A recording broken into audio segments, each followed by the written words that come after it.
सिरपुर नामक गांव में था एक चक्की वाला रामनाथ नाम का। रामनाथ अपनी माँ सरस्वती जी, उसकी पत्नी सूर्यवती और 3 बच्चों के साथ रहता था। गांव में रामनाथ का मिल अच्छे से चल रहा था, तो उसने सोचा कि वह एक और मिल शहर में खोलेगा। शहर में बसने के बाद रामनाथ को अच्छा मुनाफा मिलने लगा, पर शहर में जाते ही उसकी पत्नी, जो बचपन से गांव में ही रही थी, अचानक से बदल गई, जैसे कि उसको शहर के तौर तरीके पहले से ही पता हो। महंगे हैंडबैग्स, चश्मे वगैरह खरीदने लगी और कोई अमीर शहर की महिला की तरह तैयार होने लगी।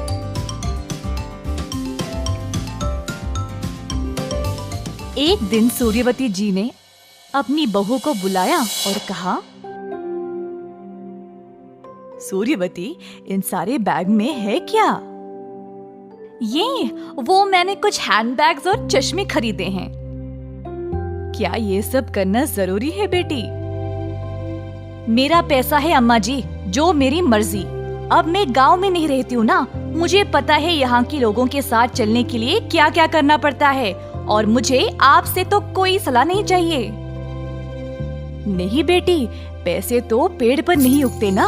इस घर की बहू होते हुए तुम्हें भविष्य के बारे में भी सोचना चाहिए और सोच समझकर पैसे खर्च करने चाहिए। तुम जो ये सब कर रही हो वो ठीक नहीं है बेटी। मेरी मर्जी अम्मा जी, मैं अपनी शर्तों पर जीना चाहती हूँ और मुझे किसी की सलाह नहीं चाहिए। अगर कोई मेरे विरुद्ध भी बोले तो मुझे कोई फर्क नहीं पड़ता। इसी तरह सूर्यवती चिड़चिड़ी होकर अपनी सासू माँ से कड़वी बातें बोलती थी।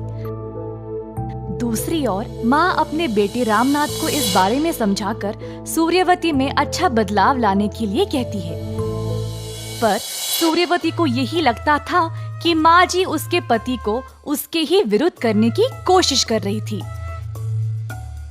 दिन दिन ऐसे ही बीत गए और सूर्यवती और भी कठोर और घमंडी बनने लगी।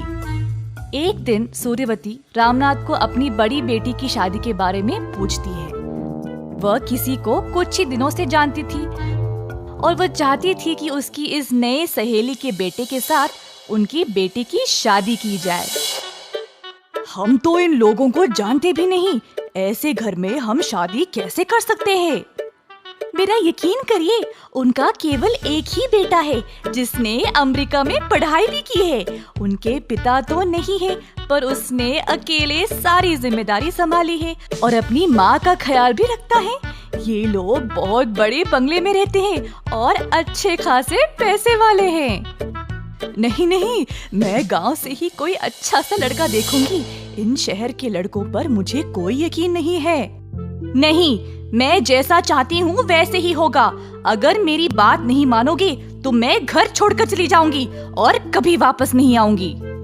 अपनी पत्नी का बर्ताव देखकर रामनाथ चुपचाप चला गया, उसकी बात मानते हुए। सूर्यवती ने अपनी बेटी की शादी आखिरकार अपनी सहेली के बेटे के साथ कर ही दी। शादी के बाद एक दिन सूर्यवती अपनी बेटी के ससुराल गई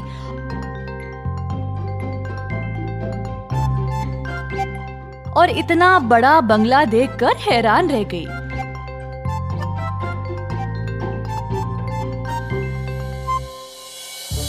उसी समय उसका दामाद आया। आजकल बहुत चोरी हो रही है माँ जी, पर हमें कोई दिक्कत नहीं।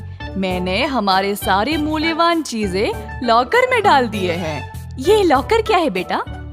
कुछ नहीं सूर्यवती, बस एक जगह है जहाँ पर हम अपने जेवरात और जरूरी कागजात रखते हैं बंद करके, और जब भी चाहे उनको हम वापस ले सकते हैं।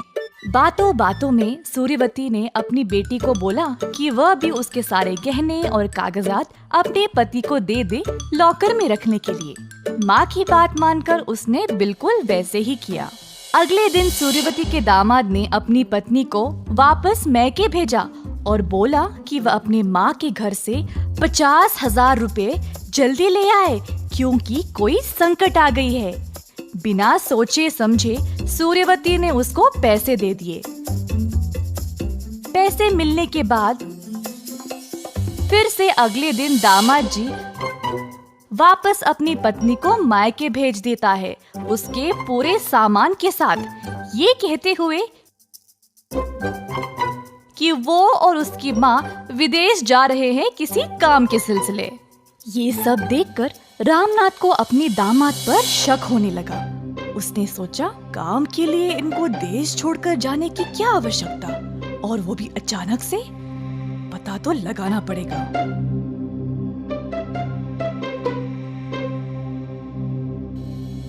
पूछताछ करने पर रामनाथ को पता चला कि उसके दामाद ने 6 महीनों से अपने बड़े से बंगले का किराया ही नहीं दिया था। तुरंत उसको समझ आ गया कि उसके दामाद ने उन सब को धोखा दिया है। जल्दी वह घर गया सबको ये बात बोलने के लिए। हाय भगवान, बिना जाने मैंने बेटी की शादी उस धोखेबाज से कर दी और बेटी के सारे जेवरात और कागजात भी उसको ही दे दिए, और परसों तो बिना सोचे समझे मैंने 50,000 रुपये भी दे दिए। मुझे समझ ही नहीं आया ये सब जब उसने बच्ची को घर वापस भेज दिया था। सूर्यवती ने फिर रामनाथ और सासू माँ से माफी की भीख मांगी। उसकी मूर्खता और घमंड की वजह से उन्होंने अपने सारे जेवरात और जरूरी कागजात खो दिए और उसकी बेटी की जिंदगी भी बर्बाद हो गई। इस कहानी से हम ये सीखते हैं कि कोई भी फैसला लेने से पहले अपने घर के बड़े बुजुर्गों से पूछना चाहिए। अगर ऐसा नहीं करोगे तो